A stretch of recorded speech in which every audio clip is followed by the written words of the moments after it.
Welcome back to the Lift Free and Diet Hard podcast. I'm your host, Andrew Coates.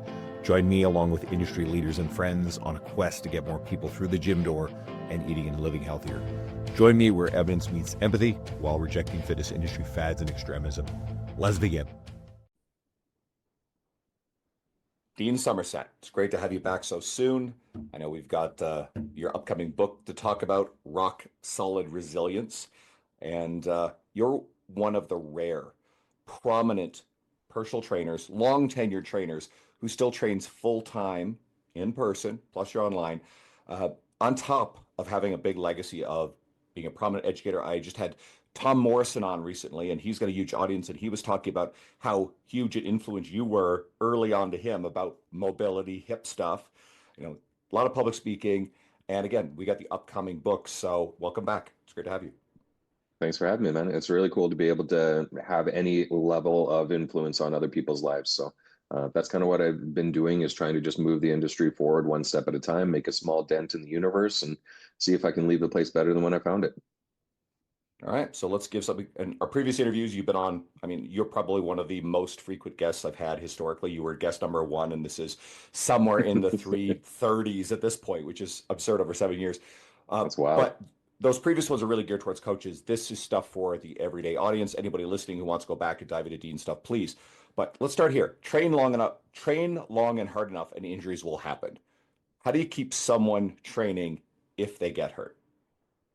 The biggest thing to realize is that an injury just means that one part of your body had some level of damage, whether it was overuse, a tear, or something like that. That doesn't mean your entire body is damaged. It means that that one area needs to have some specific precautions taken. So if you roll an ankle, you still have two good working arms and one good working leg, hopefully. If you don't, that's one thing that's a completely different scenario. But we could always talk about, like, okay, well, what's still available to you to see a training response? I've had a lot of clients where if they've had like an ACL reconstruction, we can still get them using a rowing machine, but they put that ACL reconstructed leg straight out on a different rower. We can get them doing an arm cycle. We can get them doing upper body work. We can get them doing core work. We can get them doing mobility work. We can get them doing so many different things. The cool part about exercise is it's not just a limited feature that you need to really focus on in only one specific way. There are so many ways that you could see a training benefit from so many different modalities. And all you have to do is just put yourself in a situation where you're willing to play and do something really cool.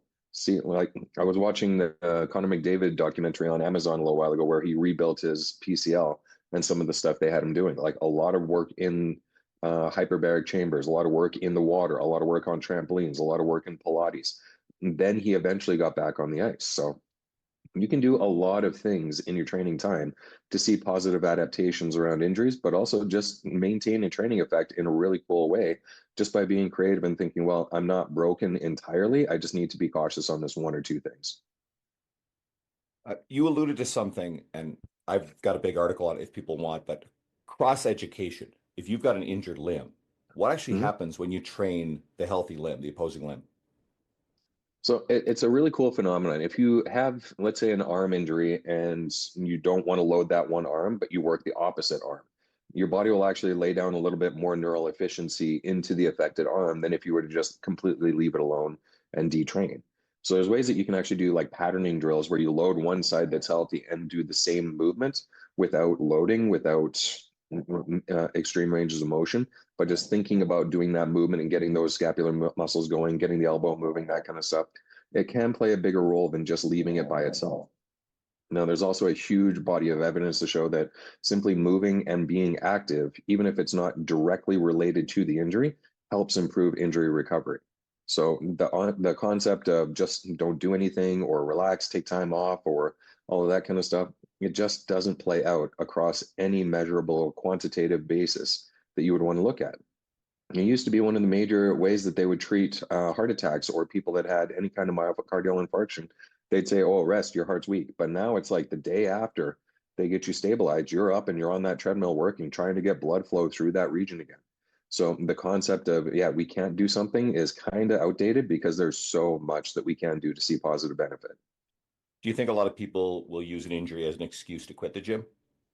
100%. There's a lot of people that do that. And I've actually had clients where they'll come in and we'll train for a specific purpose and they'll say, oh, I sprained my ankle, so I'm going to cancel my gym membership for 6 months. My response back is like, well, you still have good working arms and leg and core and all of the goals that you're shooting for. We can still find a way around it. Most of my clients know by now that if they tell me something hurts, I'll find a plan B or a plan C of a way to deal with it. So it's not something where it's like, okay, this is a limiter and then we shut everything down. It's like, okay, this is just a speed bump. All we have to do is slow down, figure out a way to get over this, and then we can pick up speed again. Most of the time when a client comes in, if they say, "Oh, I don't think I'll be able to train today," I'm like, "Come in, we'll find a way anyway." There's always something you can do. And here's another simple thing I like to put forefront is we're training for mental health more than ever. We're training for metabolic health. Like more and more people just cite these things, and you're retaining the habit. If you find all of the array of things you can possibly do, you keep those things intact and get all those benefits. Having and most injuries, I mean, if you've got a skull fracture or a major spinal injury, well, this is a that's beyond this conversation, right? Then there's some serious medical intervention and there's probably Yeah. some rehabilitative stuff going on there that takes precedence. But for virtually everything else, I know there's stuff we can do. Yeah, there's obviously a time and place for anything. If somebody's coming into the gym and they're like in the middle of a seizure, or if they've been diagnosed with something they need immediate medical attention, or if they can't weight bear, then it's probably something where, yeah, you need to see somebody else first so we can figure out what's going on there, what the relative risks are, and then what we can do going forward. But if you're stable, if you're controlled, if you've received medical intervention, if you talk with your physiotherapist, your chiropractor, your voodoo shaman priestess, witch doctors, your astrologists, all that kind of people, and they're like, yeah, you're good. Yeah, cool. Let's get you doing stuff. And there's a huge range of things that we can do that can still be beneficial. Like you were saying, to mental health, I've got a lot of clients that come to train with me and don't want to go in to train in a clinical setting because they say it doesn't feel like they're injured when they're training in a gym. And we have a physiotherapy clinic right inside our gym because they feel that same benefit. They want all of their patients to feel like they're actively working out and training, not just in a rehab setting. That mental component is so huge when it comes to recovery modalities, but also just from like a quantitative improvement and a qualitative improvement.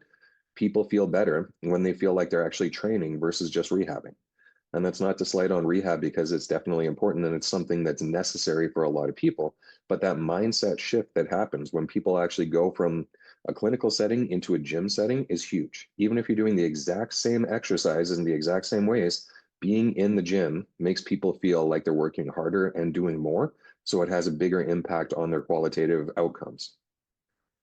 I've noticed, especially the last few years, some of the smartest and progressive evidence-based physical therapists, our friend Sam Spinelli is a great example of this.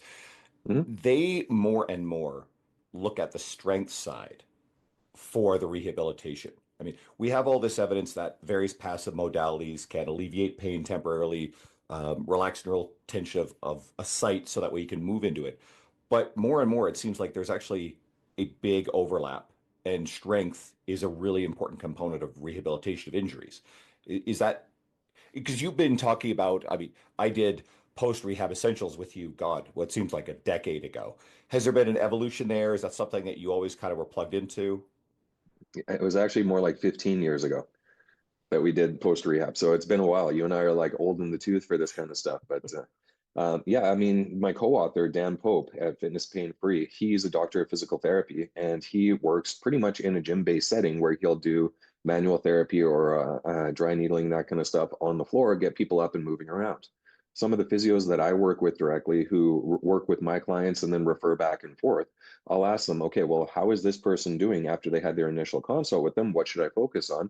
Most of the time they're saying, yeah, this is good here. I'll do some treatment, but load them up, make them work. It's not about, oh, avoid, because a lot of the research coming back on stuff like tendinopathy says that if you don't load those tendons, they atrophy and they get worse. So you have to make them work to a certain degree. It's going to be uncomfortable, but knowing what the limit of that pain response is makes a huge difference in being able to say, okay, well, this is actually improving.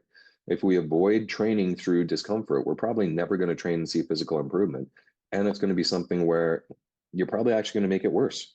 So yeah, a lot of the rehab mindset is starting to lean more towards let's get stronger overall, because that's kind of the main point of connective tissue, of tendons, of muscles, of fascia, of ligaments.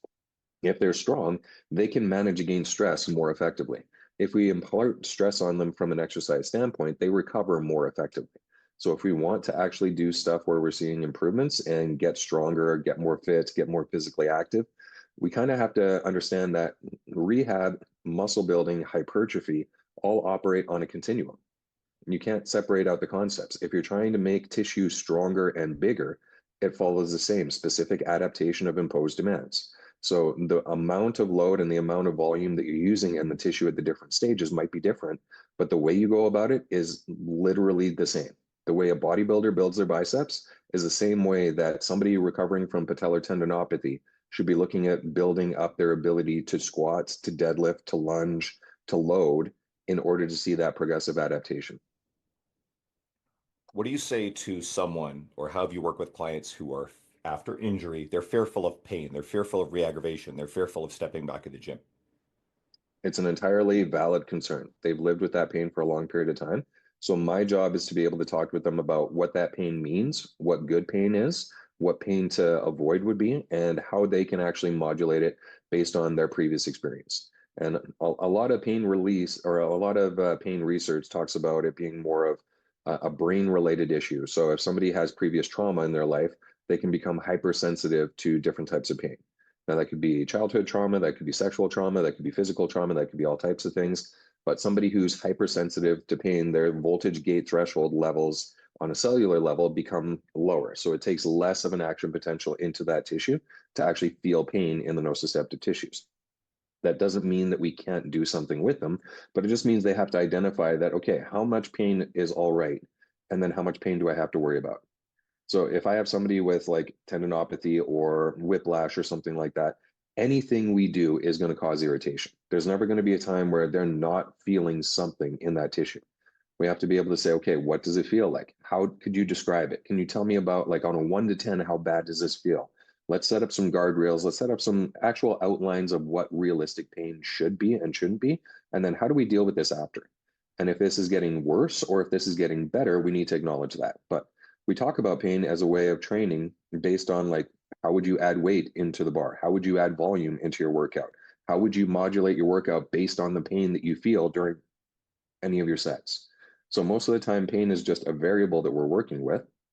And a lot of it comes back to the individual's perception and understanding of what pain actually is.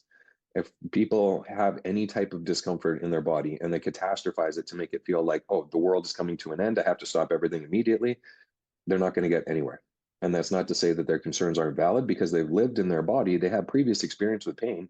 We don't want to keep beating our head against the wall and wondering why we have a headache. But at the same time, we have to understand that, yeah, to make tissues get better and get stronger, it's going to be an uncomfortable process. Is it pain or is it discomfort?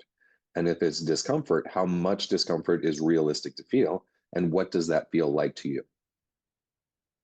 You said nociceptive. So what I've been trying to do with the new episodes, if a piece of jargon gets thrown in the mix there and someone's listening, can you Yeah. just define what nocebo is and in the context of placebo? Because most people are familiar with placebo.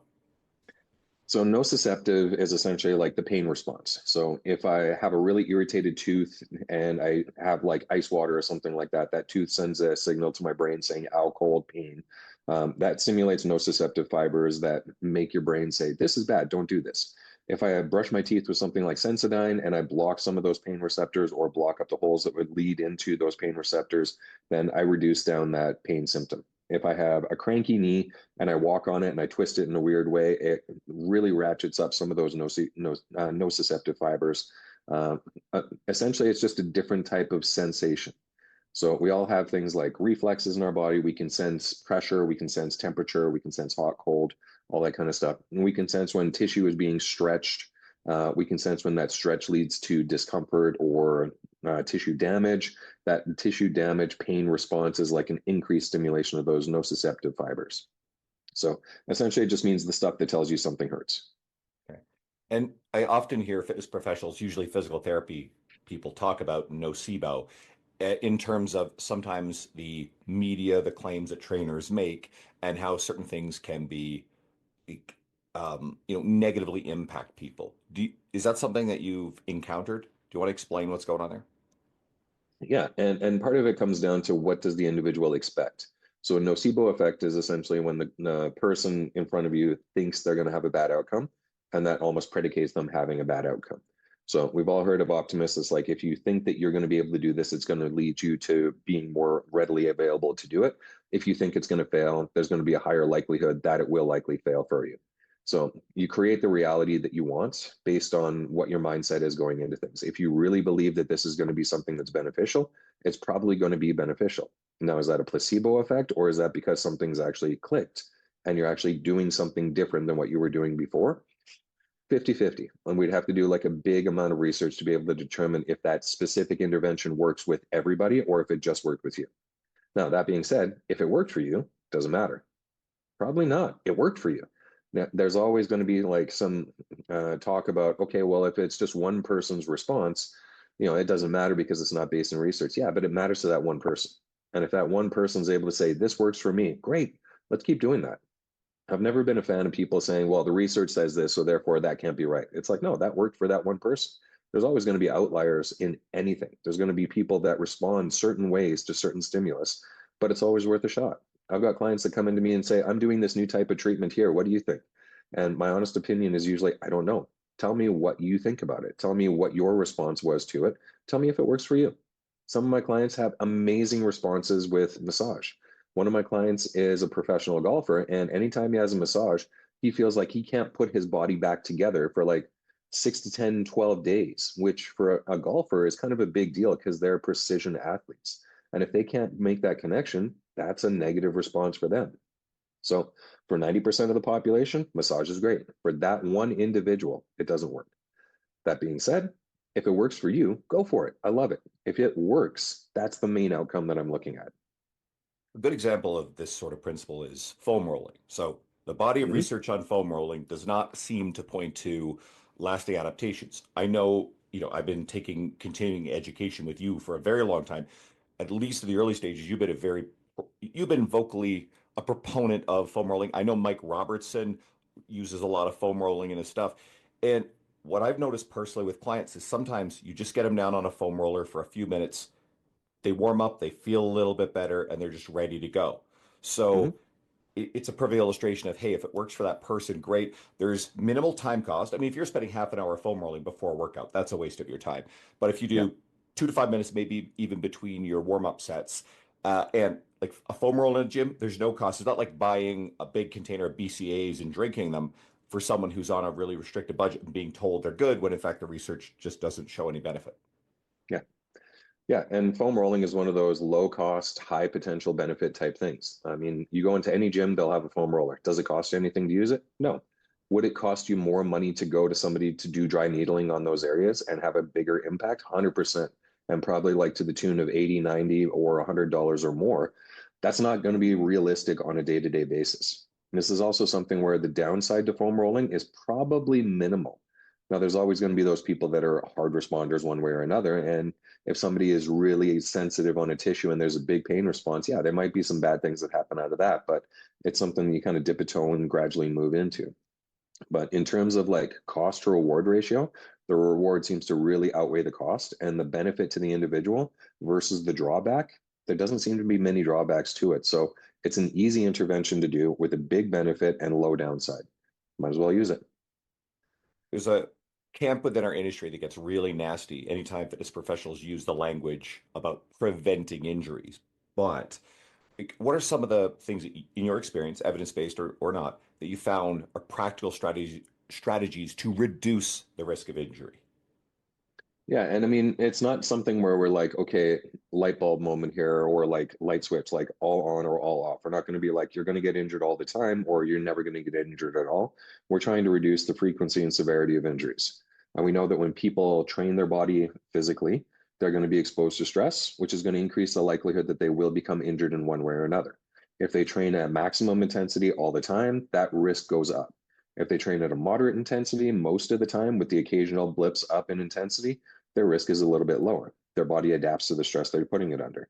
Now, variation plays a huge role in this too. If you only ever do the same stress on your body, you get really good at managing that stress. But if anything changes, you don't know how to deal with it. Your body doesn't know how to deal with it. Your tissues don't know what they're doing in that process.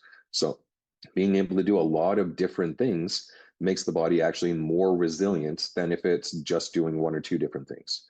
The more variation we can do, the more moderate to moderate high intensity stuff that we can do within reason, the more we prioritize recovery tools, we're going to have a better outcome to be able to say we're training consistently without getting beat up as much.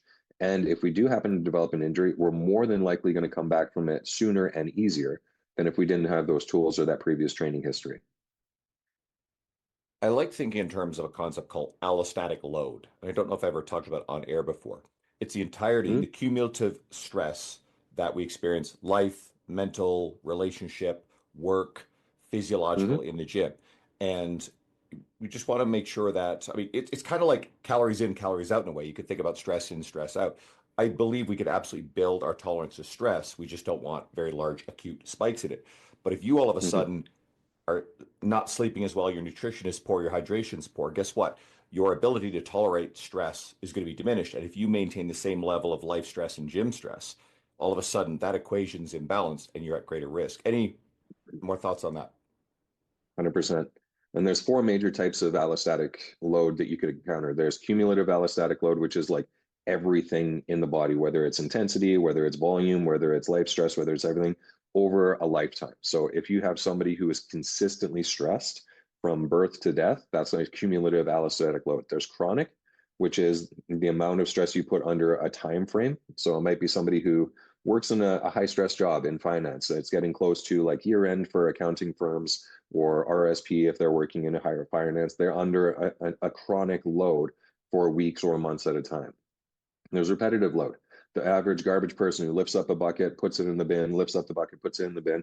They do those repetitive stresses on a regular basis. That creates tissue damage, tissue breakdown over time, as well as tissue adaptation.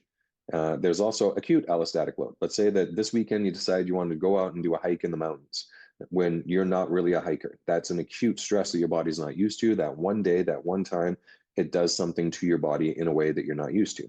So, how do we manage all of these different types of stresses? Well, a lot of it comes down to recognizing what the big stresses are, trying to minimize them, managing your recovery, making sure you do things like sleep, eat, have downtime and vacation, spend time with friends. This is something that I think a lot of people are kind of limiting on right now is we don't have as many social connections as we did 10, 20 years ago. So spending time with friends. And also for acute stuff, do it in a gradual way. If you have the ability to go for a big hike on the mountains, and instead of saying, well, I'm going to go from zero to I'm going to hike the biggest peak for 3 days and completely demolish myself, maybe start with a smaller hike for a little bit and build up to it, just like we would with anything else. You wouldn't go out and be like, I've never ran, but tomorrow I'm going to go run a marathon. That would be a really poor example of acute allostatic load management. So managing stress comes down to all of those same components. It's just like how much volume, how much load, how much repetitive action you're doing, and then are you constantly beating yourself up to the point where you're never in a state of recovery or being able to not be stressed out? Gym and life load management. Load management is something I've become obsessed with the deeper I get into it, especially when it comes to the research on injury risk. Actually, so here's one as well. This theme's come up a few times. What is your thought process on the relationship between form and injury risk now? Has it evolved? Yeah, I mean, injury risk is going to come down to tissue load, repetitions, and recovery. So the th same things that would be able to create that positive adaptation to see muscles get bigger, muscles get stronger. If you have any of those features exceed what the tissue can tolerate, you're going to get injured. So if you have poor technique, and I'm talking like really bad technique, like you look across the gym, you're like, that guy's going to get hurt. That's probably not going to give you the right amount of stress that you're looking for in the tissue. It's probably going to give it too much. Now, there was some great research done by Stu McGill where he looked at like a flat back deadlift versus a round back deadlift and showed the round back deadlift put up to like 10 times the amount of stress in shear force on the lower back as the flat back deadlift. Is that too much for that individual? We don't know. But we know that 10 times the amount of force is probably not a good situation to be in for the long term or for any allostatic, like acute allostatic load that that individual might get under. Like they put more weight on the bar, put more weight on the bar, another 50 pounds, try to YOLO it for a personal best. That 50 pounds feels like an additional 500. The tissue says, no, we can't do this. So risk goes up when technique isn't in a good position where you can take advantage of natural levers and mechanics. And also part of it comes down to what muscles are actually benefiting from this. So if I'm doing a deadlift and I feel like my back is doing all the work versus doing my glutes and my hamstrings, I'm not getting the benefit I'm looking for. Technique is going to help you get the benefit you're looking for while reducing the relative injury risk. But again, you're putting stress on the body. It doesn't mean you're going to get a jail free card to never get injured. It just means that you are in a less likely state to get injured. Now, there's a variation on what effective technique can be while still being able to do the job. You could have somebody who starts neutral, gets into a little bit of a flex position, holds that really well. Cool, no problem. What's the likelihood they're going to get injured? Probably a little bit higher than if they were able to maintain a neutral spine. Maybe not. Maybe they get into a situation where they develop more of an extension dysfunction, something like a spondy versus a disc herniation. So every movement that you do, every load that you do, there's going to be a risk based on the tissue stress that you're encountering. So you might as well just do as much as you can to find that middle ground to limit that risk and just keep working on improving it. What do you say to someone who makes the claim that deadlifts are bad for your back? We see this pop up everywhere. Yeah. I mean, the biggest thing is like, okay, well, you're putting stress on the spine. You will likely get injured if you do it poorly. And if you do it with too much load, too much volume, too much any of that kind of stuff. My big response back is always like, show me how you deadlift. And that will tell me whether or not you believe deadlifts are bad for your back or not. 9 times out of 10, the person who shows me their deadlift isn't doing it effectively. And when I say not doing it effectively, I mean like the way that you would show somebody how to do it. I help people with disc herniation issues, with spine surgeries, with cancer, with all that kind of type of stuff, learn how to deadlift effectively. And one of my clients is almost 80 and she just deadlifted close to body weight the other day. And it was like the biggest goal that she could shoot for because she never thought of herself as being strong. And she was fairly frail coming into it, which, yeah, she admits I was not very strong. Now she's getting up to a point where she feels strong. And we did that progressively over the span of about 18 months. So that doesn't mean that we had to go max effort on day one. It's like, okay, we're going to learn the technique. We're going to expose your body to it. We're going to build up tissue tolerance. We're going to let your muscles adapt to it. We're going to build up your nervous system to it. We're going to do all the things in a progressive manner to get you into a state where you're ready to manage that stress. If we were to just jump right into it, she wouldn't have been able to do it properly. Just think it's nuts to suggest to someone that the basic skill of bending over and picking up a moderately heavy object is somehow automatically injurious. And like we need to do that. Like you during this episode, for the ones who are like listening versus the Spotify visual viewers, you had your dog on your lap and you like turned, bent. I don't think you thought to brace carefully or breathe right. Like you just literally like put twisted sideways and bent over. And the dog is how much does your dog weigh? To be fair, that was a max effort. Like my brain was working overtime on that, and I was going like all the way through. But no, he's about like 18 pounds, so it's not anywhere close to a max effort. But it's just something where for most of people during the day, they're going to have to do that skill. Now, that doesn't mean that everyone should deadlift. I have some clients where hip hinging and shear force on their spine, it just does not go well for them. So we have to find different ways of training that pattern. That's fine. We can do different things. There's that big trainable menu. If somebody's got a sore back from deadlifts, okay, let's take deadlifts out of the equation for a little while. We don't have to do it. It's an exercise, but it's not the only exercise. We can do squats, we can do hip thrusts, we can do step ups, we can do lunges, we can do 50 million different exercises that aren't deadlifts that will still get you a benefit similar but not equal to deadlifts. And I think in the context of what we're saying here is you're pretty much alluding to the relatively heavy, exercise that we define as a deadlift, right? Not You're even necessarily relatively heavy. Like if I have a client doing a hip hinge with the medicine ball, lowering the ball between their feet and standing back up, that's a deadlift. okay. It's that movement. And so I'm not even considering the load on that. It's more about just what is the movement, what is the position, what is the specific direction of load that we're working through. So if the person's doing a medicine ball hip hinge, if the person's doing a barbell or trap bar deadlift, it's a deadlift is a deadlift is a deadlift. Finkel is Einhorn. Everything is the same. It's just a matter of, what is the relative load on that individual? The movement is still the movement. Okay. Uh, Anybody who's an Ace Ventura fan, DM me, okay? You get the reference. Dean and I are dating ourselves with stuff like that. Okay. Dude, So the last time I used that in a workshop, nobody said anything about it. And then I realized that every single person who was in that workshop was born after that movie came out. So I felt so old. And I was like, nobody saw that movie because they're too young. I use in a presentation a story about how Fast and the Furious and Point Break are effectively the same movie with all the same characters and plot points. Hmm. And it's going to hit a point where it's just not going to land anymore. You just realize how old those movies are getting. Yeah. Anything released like before 2000 is now more than 25 years old. Yeah. Pivot. Most people's reasons to not train are bullshit. Quote. Elaborate. It comes down to, again, what is on the table for options for the individual? Is it something where you cannot train at all? Is it something where you just are not prioritizing it? Is it something where you don't know what to do or don't have any options going forward? But to be able to simply say, I can't train is probably wrong, simply because there's always something you can do, whether it's cardio, whether it's mobility, whether it's strength training, whether it's one arm, whether it's one leg, whether it's just core, whether it's open chain exercises, whether it's closed chain stuff. There's always an option going forward. What do you say the person who is still holding on to that narrative? Part of it comes back to why. It's like, okay, well, why do you feel that you can't train? What do you feel you're missing or that you don't have available to you if this is the issue that's getting in there? Now, a lot of the time, it might not even just be a pain thing. It might be a schedule thing. It might be a resource availability thing. It might be socioeconomic. It might be whatever you want to call it. But there's always going to be a way to make it happen. I've had clients where they're really busy in their life. They've got kids, they've got a professional career, and they say, I want my workouts to be this way, but I can't do that. So therefore, I can't do anything. So then it comes down to saying, okay, well, can we find a way? Instead of an hour in the gym, what about 20 minutes? Could that work? Yeah, but then I'd have to do this, this, this. So you're telling me how you can make it happen, but you're not willing to do it. Are you willing to just do the things that you just told me would be necessary to make that happen? Okay, yeah, let's give that a shot. So there's always a way to make it happen. Sometimes people create the narrative and make artificial barriers that don't actually exist. And if you're able to make them identify them and realize that, yeah, that's not actually something that should or would stop you, other than you just deciding that that's a thing that's not going to happen. When you break down those barriers, it becomes a little bit easier to be able to say, okay, let's do this. Let's make this happen.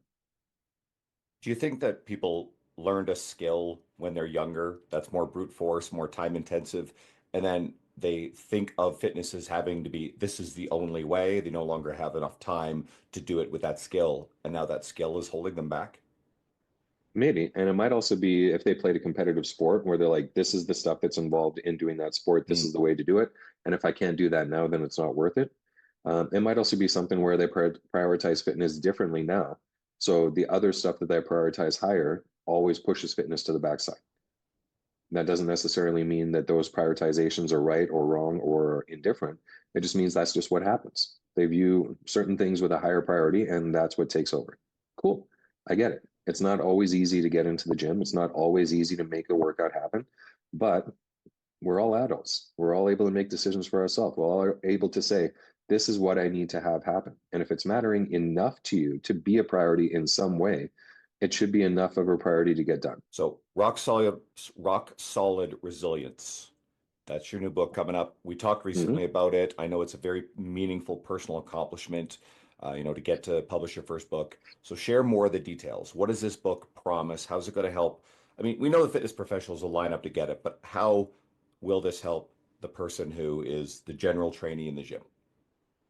So the major impetus for this book was to try to create a book that wasn't going to necessarily be like, here's your workout, now go do this, and all of your problems will be solved.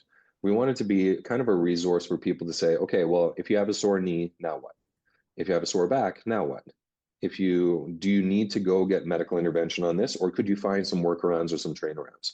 This is going to be for the average person who wants to go to the gym and get fit and healthy, but who doesn't want to feel like those niggling little pains are going to stop them from doing the things that they want to do. But they might need a workaround for a little bit, or they might need some specific intervention from a qualified medical professional. What do you actually do, and how do you inform yourself as an individual about what works and what doesn't? We also wanted to put together an actual plan of action that involved things like a self-assessment, a workout design creation tool for the individual, ways that they could level up or level down certain exercises that might work or might not work for them, and essentially learn how to build a program that would be effective for the long term. We were talking about things like allostatic load. Going hard all the time isn't always going to be the best bet. We want people to understand, like, here's a relative intensity that'll let you do the things you want to do in the gym, get the results you're looking for, but then still be able to walk out of the gym at the end of the day and go live your life. Here's the way that you're going to be able to adjust your training program if you feel like you're getting beat up too bad, or if you feel like it's not intense enough. how do you actually take control of your programming? A lot of the time, we put so much impetus on just follow the plan, and we forget to tell people how to adjust the plan as they're going. If I said just follow the roadmap to get from here to Calgary, and all of a sudden there's a whole bunch of construction on the road, do I just keep driving 120 through construction zones? No, you adapt based on what comes up. I mean, you might drive 120 through construction zones if that's your prerogative, but I'm not paying your tickets. Part of it comes down to saying, okay, well, what do I do when these problems come up, or these obstacles come up, or these speed bumps come in my way? This book is going to show people how to deal with those speed bumps and obstacles, how to get around them, and what they actually mean, and whether you should pay attention to them or just keep going. You mentioned, people getting crushed in the gym, and you actually had a recent post on this. I'm actually going to read it if my thing will open up. I don't know who needs to hear this. Well, actually, I kind of do, but it's not a badge of honor for trainers to demolish their clients in each workout, and especially not in their first workout. Thoughts Yeah. there, but let's also take it into the person who has the ongoing belief themselves that in order to achieve results, they have to live on the bleeding edge and crawl out the gym door. I mean, that's great if your entire ego is dependent on how hard you work. And I totally get it. Ego lifting is important, and it's something that a lot of people really want to dig into. I've never been that kind of person. I've done that to myself with those workouts, but then it's like, what benefit did I get from it? Well, I felt like I had a really strong workout, but then I couldn't function for 3 days. So I was actually worse off than when I went in. And if I'm a trainer and I put my clients through those kind of workouts, and after the first one, that client says, no, I'm done here. Well, you just lost a client because you worked way too hard and you didn't work to their goals. On the same time, I've had clients come in and they're like, if I'm not sore after the workout, it wasn't a good workout. But then I have to talk with them about, okay, what is a good workout to you? Where are your goals? What are you trying to do? Shouldn't a good workout be measured by, are you achieving your goals and getting closer to your goals? If you want to be sore, I'll kick you in the shin. That's easy enough to do. I'll punch you in the arm. Easy. I can make you sore in any number of ways. You want to have sore abs? Cool. We're going to do 5 minutes of abs at the end of each workout, and you are going to be in the fetal position, but it's not going to be something that takes away from your workout. It's just going to be something that makes you feel sore because that's your goal. Now, does that mean you're going to not be able to function? No, I want you to function and do stuff. There's times to push hard, times to back off, and every workout being an absolute murderous endeavor, probably don't need that. How do you get someone to trust you to respect the boundaries you set for them, or get someone to adhere to boundaries for themselves? I'm really fortunate that I've been doing this long enough that my reputation kind of precedes me. So when people are coming into me, they're more willing to listen. And Mm. that doesn't mean that I'm always right, but it just means that knowing that I've been doing this for a long time, people tend to listen differently. I also charge a lot more than the average trainer, so people put more stake on the value that they get out of the workout. If you're a new trainer with very limited experience, with low cost, low barrier of entry, it's going to be a harder way to get people to buy into what you're saying. But then I also take more of like a soft sell approach. So my way of treating people, or my way of going with people, is like, hey, I'm going to lay out what I think is going to happen. You're a grown up, you're an adult. You can choose to do this or not. You're going to get the benefit or you're not going to get the benefit. Or if you try this and it doesn't work for you, let me know and then you can stop. And if it's not giving you what you need, you can choose not to do this. And this is something where I make it more about the individual experience than it is about me setting hard, fast boundaries. We'll try this out. And if this doesn't work, cool, there's different options. We'll try it for a couple of weeks. And at the end of that time, if you're not seeing the benefit you're looking for, we can try something different, but at least give it enough time to try to see a bit of a response from. There's self-selection bias, like from the people who will land in your lap. So, any other additional thoughts to the person who's not working with a trainer and they are always feeling beaten up? They're probably overdoing it on the allostatic load side of stuff, and yet they still feel the compulsion that I need to go and crush myself every time I step in the gym. Yeah, and part of that comes back to saying, well, if you keep doing the same thing and you're not getting the results you want to get, why do you keep doing the same thing? So maybe try a different approach. That's the cool thing about exercise, is that so much of it works that all you have to do is try the stuff that you're willing to do and that gets you the results you're looking for specifically. If that means you do yoga or Pilates or weight training or walking or biking, whatever it is, like there's so much out there that you could do. Do you want to do foam rolling? Do you want to use massage guns? Do you want to use dry needling? Do you want to, whatever? If it works for you, great. But if it doesn't, why are you keep doing the same thing? That's like saying I'm lactose intolerant, but I love yogurt and I'm going to keep eating it and keep eating it and keep eating it. right? It's just not going to work for you or anyone else in the room with you.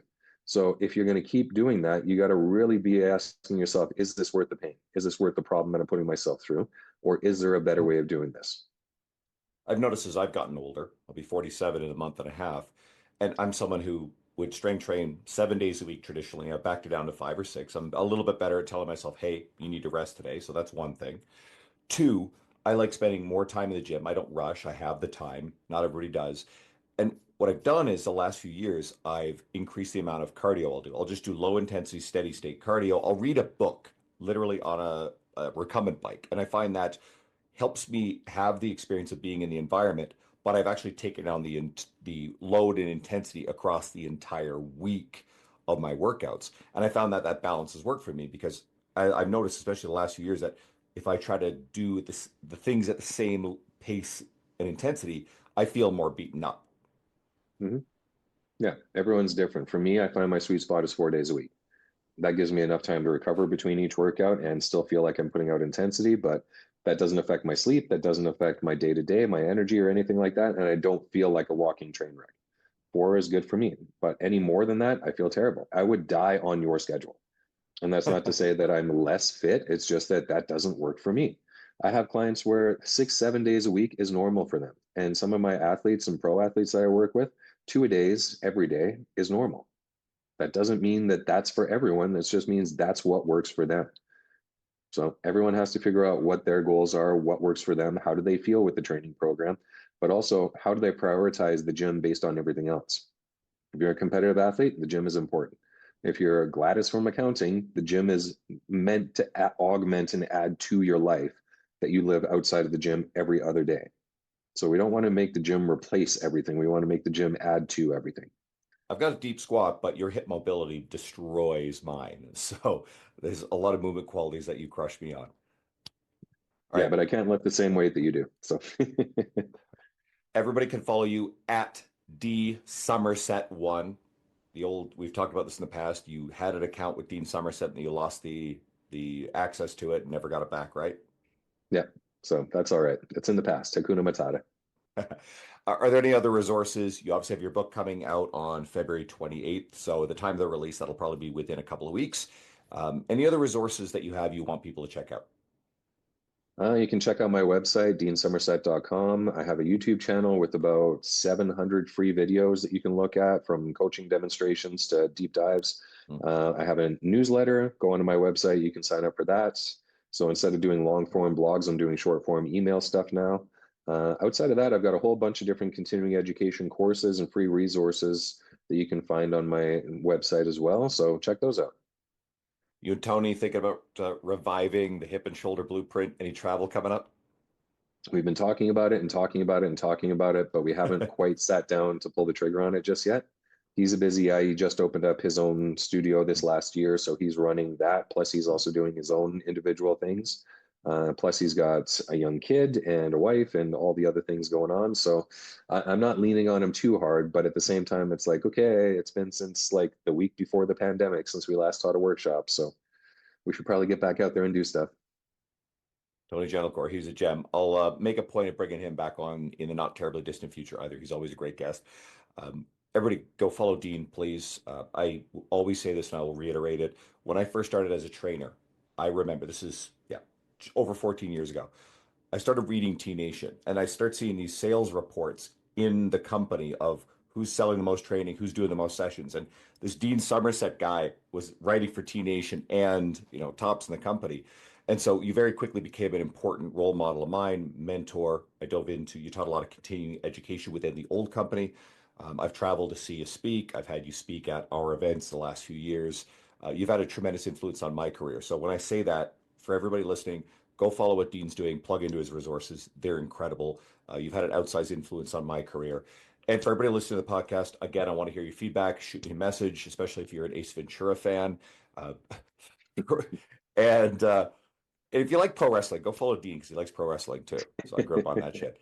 There you go. Guys, thank you so much, Dean. You're always an awesome guest. Thank you. I appreciate you, man. Thank you very much.